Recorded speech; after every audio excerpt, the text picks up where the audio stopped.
வணக்கம். வாழ்க வளமுடன். ஆன்மீகமும் மருத்துவமும்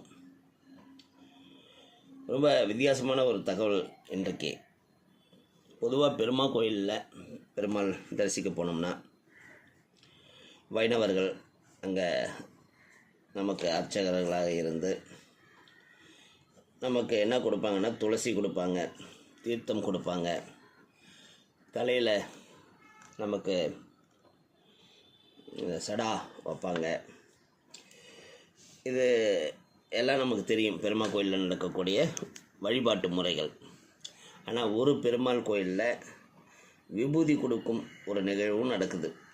இது எங்கே என்ன பார்த்தோம்னா, திருக்கண்ணங்குடி பெருமாள் கோயில். இந்த திருக்கண்ணங்குடி பெருமாள் கோயிலில் திருநீரணி திருவிழான்னு ஒரு திருவிழா கொண்டாடுறாங்க. திருநீரணி திருவிழான்னு ஒரு திருவிழா கொண்டாடும் போது அங்கே வைணவ மக்களும் விபூதியிட்டு கொள்கிறார்கள்.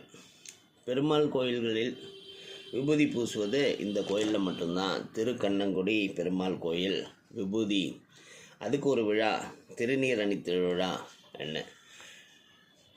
கண்டிப்பாக எனக்கு இது ரொம்ப வித்தியாசமான ஒரு மத நல்லிணக்க, சமய நல்லிணக்க நிகழ்வாக நான் பார்க்குறேன். வாழ்க வளமுடன், நலமே சூழ்க.